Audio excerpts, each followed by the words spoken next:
In the year 1591, an army crossed the Sahara Desert carrying something no empire in West Africa had ever faced before. They carried guns. Not swords, not spears, guns. And with those weapons, they would destroy the largest empire Africa had ever built. But here is the part history rarely tells you.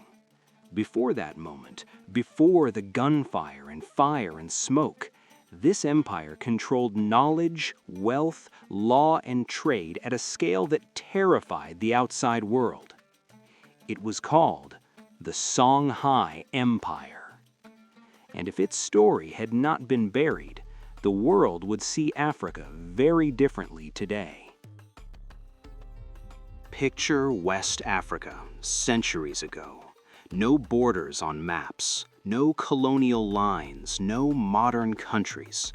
Instead, imagine wide rivers cutting through golden land, crowded markets buzzing with voices, caravans stretching farther than the eye can see, and cities so rich in books that scholars traveled across deserts just to read them.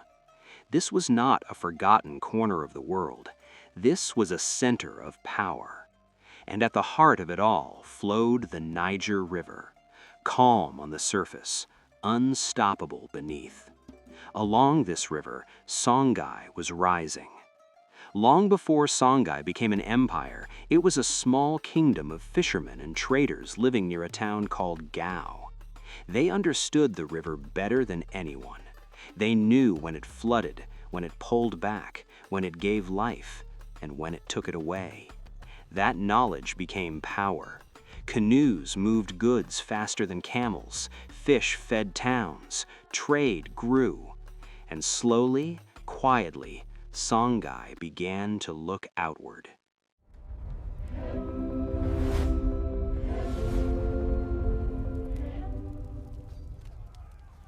Imagine the world in the 15th century. Europe is clawing its way out of the Middle Ages, a collection of feuding kingdoms. Across the Atlantic, great civilizations rise in isolation. But West Africa already knew empire. The Ghana Empire had ruled before. Then Mali rose and shocked the world. Mali's rulers controlled gold like no one else. One of them, Mansa Musa, became so rich that his travels broke foreign economies. But empires do not last forever.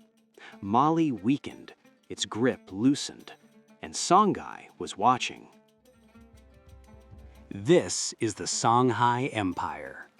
Its heart beats in three legendary cities: Gao, the political capital; Timbuktu, the unrivaled center of learning and commerce; and Janneh, the spiritual and architectural jewel. To understand this empire's fire, you must first meet the man who forged it in battle, Sunni Ali Bear. The word bear means the great, and he earned it. To some, he was a hero. To others, he was a terror. He became ruler of Songhai in the mid-1500s when the kingdom was still under Mali's shadow. Sunni Ali was not a quiet king. He was a warrior, a man who believed power was taken, not given. He trained his army to move fast along the river, using boats like weapons. He attacked cities Mali could no longer protect. One by one, they fell. When Sunni Ali marched on Timbuktu, the world felt it. Timbuktu was not just a city, it was a symbol. A place of learning, trade, and faith. Scholars filled its streets, books filled its libraries. When Sunni Ali took it, some celebrated, others feared him. He ruled with force, and he ruled with fear. He did not fully trust the religious elite. He followed Islam, but he also followed traditional beliefs. That made enemies. Yet, under Sunni Ali, Songhai became something new. It became an empire. Its borders stretched across land larger than most of Europe. Trade routes flowed through it like veins. Gold moved north, salt moved south. Slaves, cloth, cola nuts, and knowledge moved everywhere. Taxes filled the state treasury. Law followed the ruler's word. Songhai was no longer rising, it had arrived. But power built on fear is unstable. When Sunni Ali died, the empire stood at a crossroads. That is when a different kind of ruler appeared.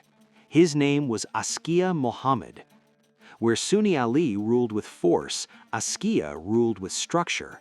Where Sunni Ali fought scholars, Askia embraced them. He overthrew Sunni Ali's son and took the throne, claiming divine guidance. And under Askia Muhammad, Songhai entered its golden age.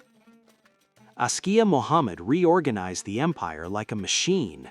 He divided land into provinces, he appointed governors, he created systems for tax, trade, and justice. Judges were trained in Islamic law, corruption was punished, roads were protected, markets were regulated. For traders, Songhai became safe. For scholars, it became sacred. Timbuktu exploded with learning. Universities flourished. Manuscripts multiplied. Law, science, astronomy, medicine, history, and theology were studied and written in Arabic and local languages. Some libraries held tens of thousands of books. This was happening while much of Europe was still struggling with widespread illiteracy. Askia Muhammad did something else that shocked the world. He traveled to Mecca on pilgrimage, but he did not go quietly. He went with gold, servants, scholars, and soldiers. Foreign rulers took notice. The ruler of Songhai was treated like an equal by Middle Eastern powers. Diplomats were exchanged. Trade increased. Songhai was now a global player. At its height, the Songhai Empire controlled territory from the Atlantic trade routes to deep into the Sahara. It ruled over millions of people. Its army was massive. Its cavalry struck fear. Its navy controlled the Niger River. Its economy fed cities far away. And yet, outside Africa, its story slowly faded.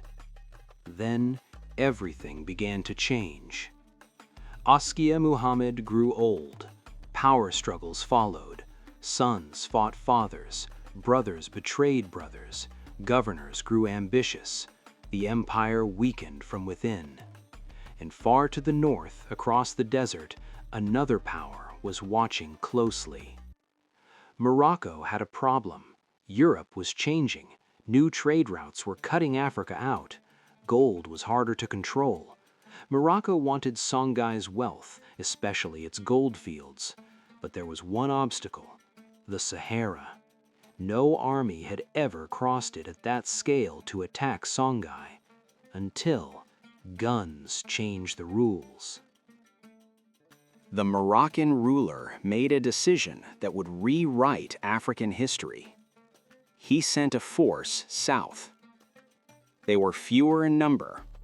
They were exhausted, but they carried firearms.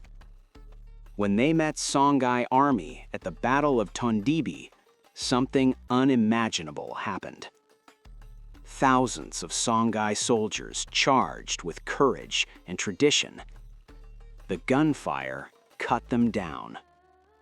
In that moment, an empire built over centuries collapsed in hours. Cities fell. Timbuktu was looted.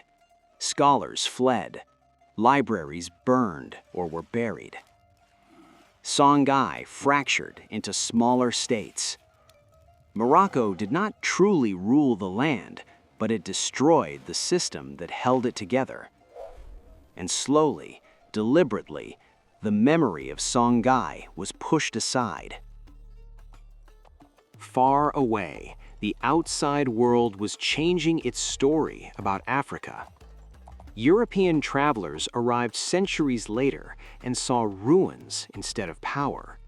They saw broken cities and assumed they had always been that way. They did not ask why. They did not listen.